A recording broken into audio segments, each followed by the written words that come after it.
Salam sehat dan salam jumpa kembali di MT Channel Fisika. Kali ini kita akan membahas hukum termodinamika yang kedua. Hukum termodinamika kedua ini menyatakan bahwa aliran kalor memiliki arah. Ada arah daripada aliran kalor. Di mana tidak semua proses dialami atau proses yang dialami ini boleh dapat balik. Jadi ada arahnya. Seperti contoh, seekor beruang berbaring di salju. Kita katakan beruang berbaring di salju, tentu kan beruang lebih panas daripada salju. Kalor dari tubuhnya akan mencairkan salju, tetapi beruang tidak dapat mengambil kalornya lagi dari salju untuk menghangatkan tubuhnya. Artinya, dalam hal ini, secara alamiah, energi aliran kalor memiliki arah. Dari mana alirannya? Yaitu dari yang panas ke yang dingin. Penerapan hukum termodinamika kedua pada mesin. Yang pertama, kita lihat suatu mesin pemanas atau dikatakan mesin kalor. Pada mesin pemanas atau mesin kalor, formulasi yang dikemukakan Kevin seperti ini. Tidak semua atau tidak mungkin membuat sebuah mesin kalor yang bekerja dalam suatu siklus yang semata-mata mengubah seluruh energi panas yang diperoleh menjadi usaha mekanik. Nah, supaya lebih jelas mungkin kamu bisa melihat skema berikut. Nah, ini sebuah mesin misalnya. Mesin katakan menyerap kalor ya dari reservoir panas. Ya, katakan kalor yang diserap namanya Q1 dari suhu reservoir panas atau T1 misalnya. Lalu mesinnya akan menghasilkan usaha. Tetapi tidak bisa atau tidak mungkin kalor yang diserap ini semua jadi usaha. Pasti ada yang dibuang. Ya, itu Q2. Nah, itulah formulasi Kevin Planck. Menyatakan bahwa tidak mungkin membuat suatu mesin yang mana semata-mata kalor yang diserap digunakan seluruhnya menjadi usaha. Pasti ada yang dibuang. Nah, dari diagram alir berikut, maka bisa kita dapatkan usahanya sama dengan Q1 kurang Q2. Sebenarnya dari sini.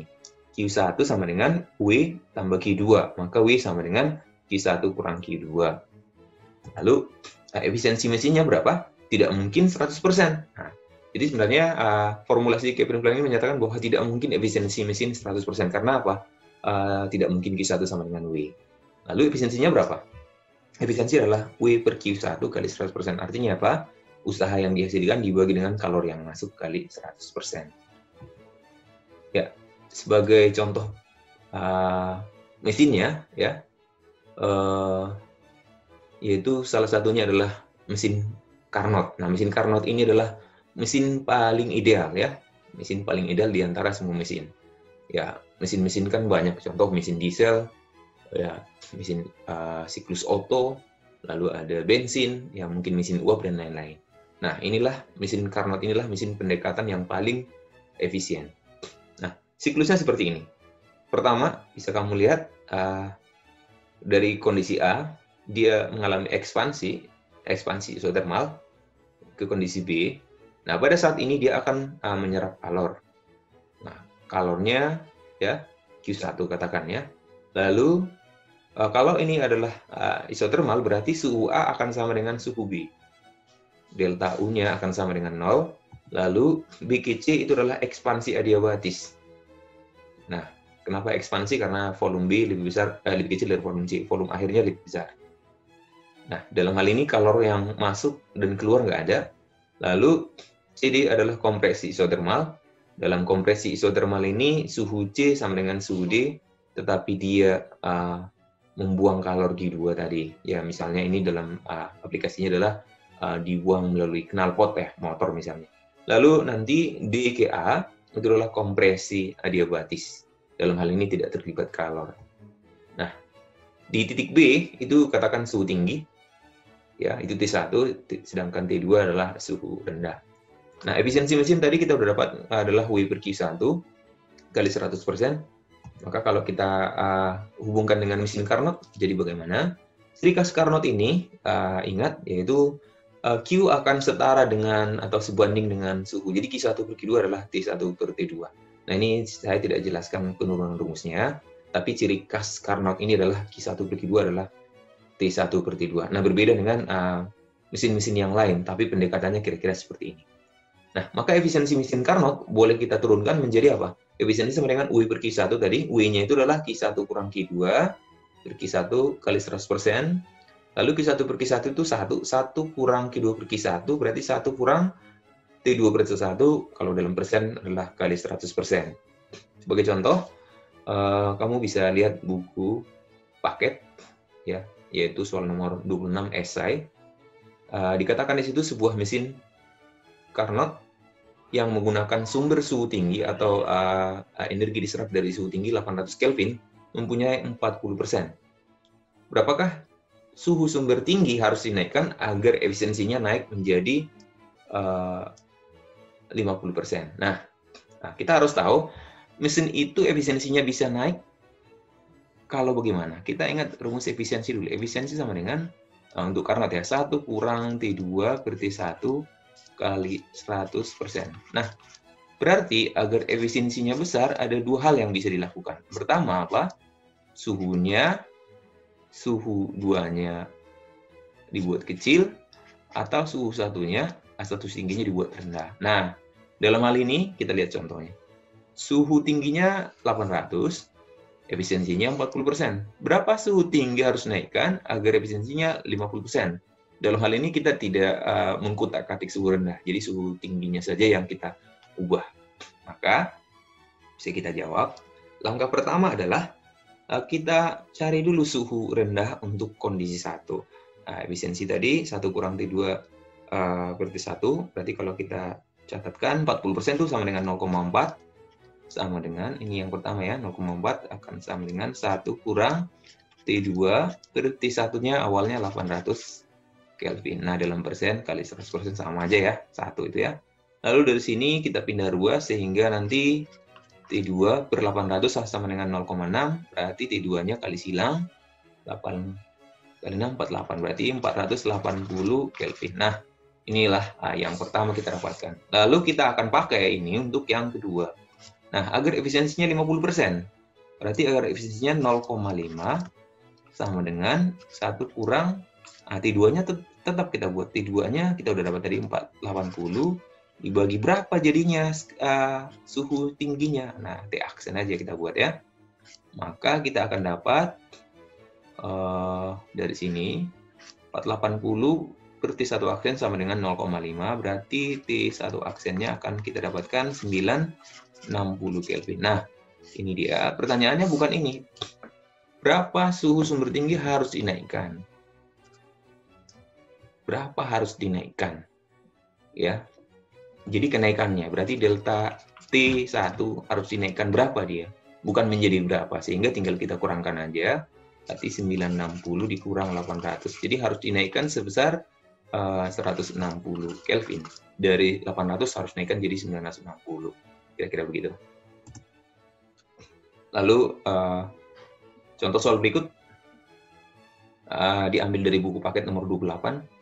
Suatu mesin Carnot bekerja di antara suhu 27 dan 227. Jadi bisa kita tahu itu suhu T1-nya adalah yang besar. 227 itu adalah 227 itu adalah 500 ya, tambah 273 ya. Tambah 273 ya, benar, 500. Sedangkan T2-nya 27300. Ya. Oke. Ini digunakan untuk menggerakkan atau memutar generator yang tegangan keluarnya adalah 220 volt. Jika setiap detik ya, jadi setiap detik berarti setiap 1 detik mesin Carnot menyerap kalor sebesar Q sama dengan 5.500 Joule untuk tiap sekon. Hitung kuat arus maksimum. Nah, untuk hubungan dengan kuat arus berarti kan itu ingat lagi, itu energi listrik atau usaha listrik itu sama dengan P kali I kali T. Nah, kita akan dapatkan nanti arus listriknya. Ini pelajaran di SMP barangkali ya. Nah, kita dapatkan berapakah arusnya dari W. Nah, tentu kita harus dapat dulu W-nya.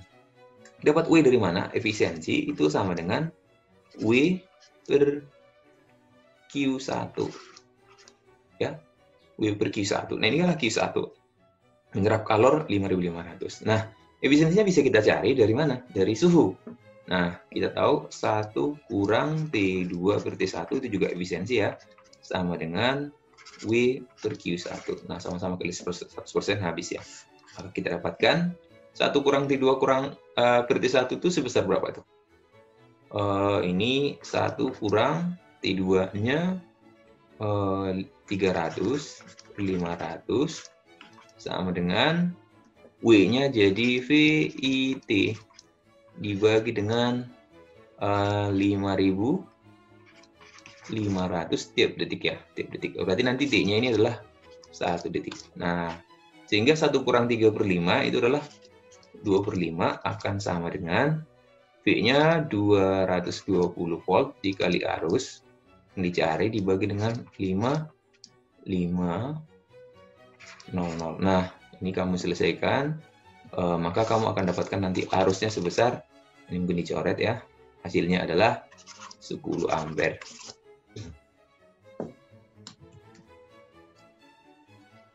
Nah, sekarang kita masuk ke mesin pendingin. Untuk mesin pendingin, bedanya dengan mesin pemanas tadi, kalau mesin pemanas itu kan menghasilkan usaha dari kalor yang masuk. Kalau mesin pendingin ini adalah untuk mendinginkan sesuatu ya, untuk mendinginkan sesuatu ini butuh usaha luar karena menurut formulasi Clausius tidak mungkin membuat suatu mesin kalor yang bekerja dalam suatu siklus semata-mata memindahkan energi panas dari suatu benda dingin ke panas. Jadi karena secara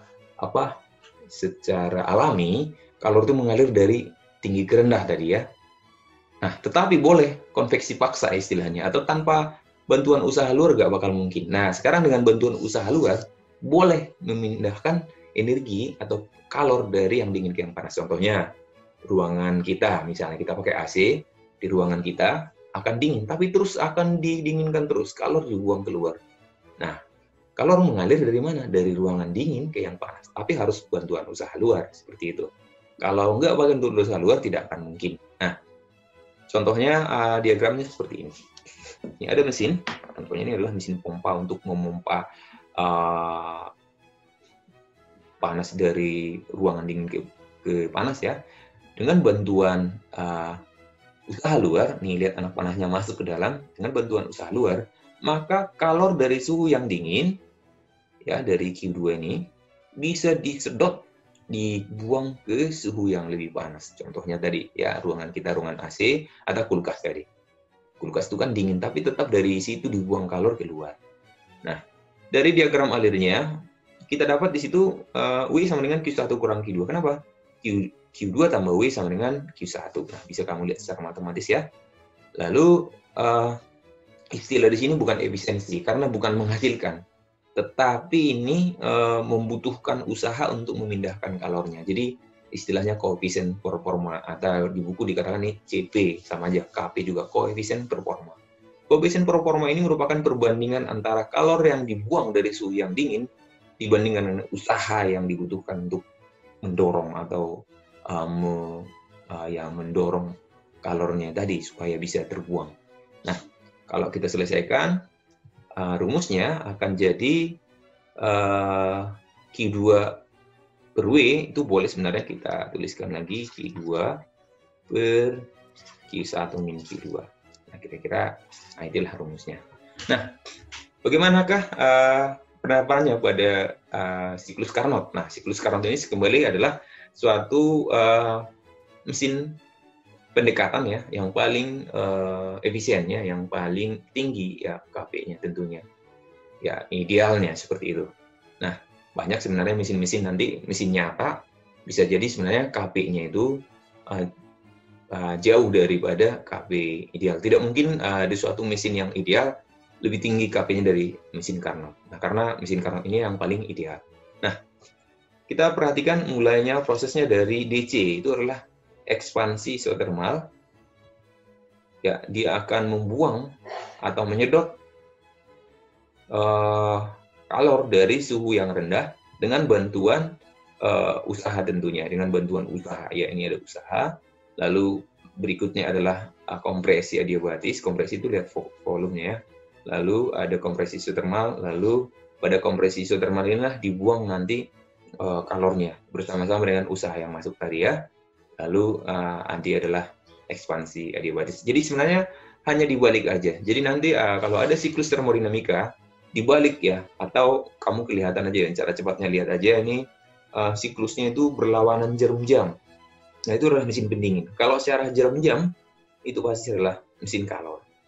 Nah kira-kira begitu. Nah kalau ini adalah mesin pendingin, maka nanti bukan efisiensi yang ditanya, tapi koefisien performan. Nah, koefisien performan berapa? Tadi dari mesin pendingin secara umum. Tadi untuk secara umum ini ya, rumusnya Kp sama dengan Q2 per W. Jadi berlaku untuk mesin apapun. Nah, ini rumusnya untuk mesin apapun ya, mesin secara umum ya. Secara umum. Mesin pendingin ya. Mesin pendingin secara umum berlaku ini. Tetapi untuk mesin Carnot sendiri, ciri khasnya ini boleh kita jabarkan Kp sama dengan Q2 per W jadi apa? Kita selesaikan Q2 per W. Nah, W-nya kita ganti jadi Q1 min Q2. Maka hasilnya T2, ini kan Q2-nya setara dengan T2, Q1 sebanding dengan T1. Sehingga Kp-nya jadi T2 per T1 min T2. Nah, contoh soal. Berapa besar usaha yang diperlukan oleh suatu mesin pendingin Carnot? Nah, mesin ideal tentunya ini. Untuk memindahkan 100 Joule dari ruangan bersuhu minus 3 ke suhu 27. Contohnya ini adalah kulkas lah misalnya. Kulkas diinginkan di dalam kulkasnya itu minus 3 derajat Celcius dibuang ke suhu kamar ya, suhu kita, suhu ruangan di rumah. Maka cara mendapatkannya, pertanyaannya berapa ke usaha, kita ambil dari koefisien performan. Koefisien performannya sebesar Q2 per W. Lalu koefisien performansa juga bisa kita dapatkan juga dari T2 per T1 min T2. Nah, di sini suhunya harus dalam Kelvin ya, harus dalam Kelvin. Nah, kita substitusi aja langsung ya. Nah, T2-nya berapa T2-nya? Minus 3. 273 tambah minus 3 berarti 270. Dibagi dengan, ya, dibagikan dengan kalau yang ini delta T-nya ini sama aja karena T2 min T1. Sebenarnya kalau kita ubah ini jadi 300, ini adalah 270 sama aja karena ini jadi delta ya. Jadi 300 dikurang 270 akan sama dengan, nah ini tadi ya, Kp juga ya, yaitu Q2. Untuk memindahkan kalor 100 Joule, berapa usahanya? Nah, kira-kira begitu. Sehingga ini kalau kita bagikan, itu akan sebesar 270 dibagi 3 ya. Berarti 9 ya. 9 kali 3, 270 ya. 9 sama dengan 100 per W. Dari sini kita akan dapatkan usaha yang dibutuhkan untuk memindahkan 100 Joule ini adalah 100 per 9 Joule. Soal berikutnya, itu ada soal di buku paket nomor 29. Sebuah kulkas 500 watt dengan Kp 2. Ini kulkas sebenarnya atau Kp sebenarnya. Memindahkan kalor dari suatu ruangan kamar penyimpanan minus 20 derajat Celcius mengeluarkannya pada 40. Jadi ruangan kulkasnya itu minus 20 dinginkan, baru dibuanglah kalornya ke ruangan luar ya gitu ya, ruangan rumah gitu. Berapa Kp idealnya? Kalau Kp ideal itu adalah Kp Carnot itu, Kp Carnot. Kp Carnot ini itu adalah